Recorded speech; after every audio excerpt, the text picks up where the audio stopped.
પ્રધાનમંત્રી નરેન્દ્ર મોદીની અધ્યક્ષતામાં નવી દિલ્હીમાં નીતિ આયોગની 10મી ગવર્નિંગ કાઉન્સિલની બેઠક ચાલુ. રાજ્યોને કેન્દ્રમાં રાખીને ભારતને વિકસિત ભારત બનાવવા પર થઈ રહી છે ચર્ચા. તમામ રાજ્યોના મુખ્યમંત્રીઓ બેઠકમાં સામેલ.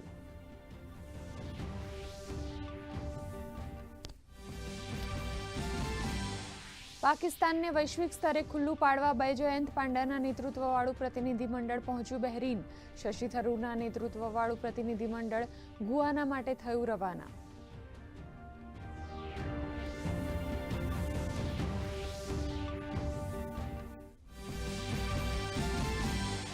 પ્રધાનમંત્રી નરેન્દ્ર મોદી 27મી મેના રોજ ગાંધીનગર સિવિલ હોસ્પિટલ ખાતે તૈયાર થયેલ કાર્ડિયાક સેન્ટરનું કરશે લોકાર્પણ. Heart and neuro care unit ખાતે અદ્યતન કેથ લેબ ઉપરાંત 2 હાઈટેક ઓપરેશન થિયેટરનું કરાયું છે નિર્માણ.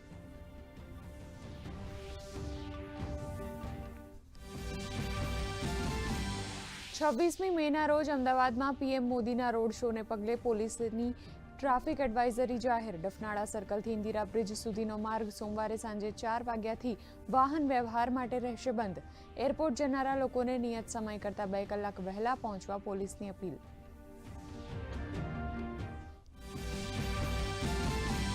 રત્ન કલાકારો માટે રાજ્ય સરકારે રાહત પેકેજની કરી જાહેરાત. નાના રત્ન કલાકારો માટે 5 લાખ સુધીની 9% દરે લીધેલી લોન પર વ્યાજ મુક્તિ. અસરગ્રસ્ત રત્ન કલાકારોના બાળકોને 1 વર્ષ માટે ફી રાજ્ય સરકાર ચૂકવશે. વીજ ડ્યુટીમાં 1 વર્ષ માટે રાહત.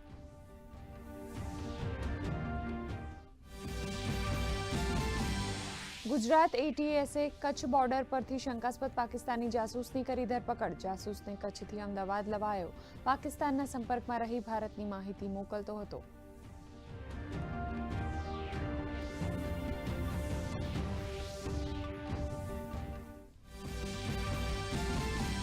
બનાસકાંઠા સરહદ પર પાકિસ્તાની ઘૂસણખોર મરાયો ઠાર. બીએસએફની ચેતવણી છતાં ઘૂસણખોરી કરતા પાકિસ્તાનીને કરાયો ઠાર. 23 મેની રાત્રિએ ઘૂસણખોરીનો કર્યો હતો પ્રયાસ.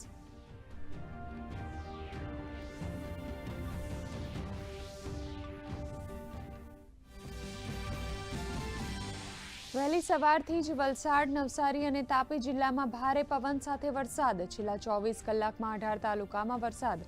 સૌથી વધુ અમરેલીમાં 3.40 ઇંચ વરસાદ.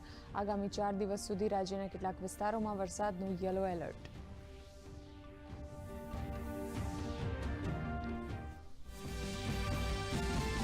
કેરળમાં ચોમાસાની દસ્તક. કેરળમાં સમય કરતાં પહેલા પહોંચ્યું ચોમાસું. 2009 બાદ અત્યાર સુધીનું સૌથી વહેલું ચોમાસું. 1 જૂનની સામાન્ય તિથિથી 8 દિવસ પહેલા પહોંચી ગયું ચોમાસું.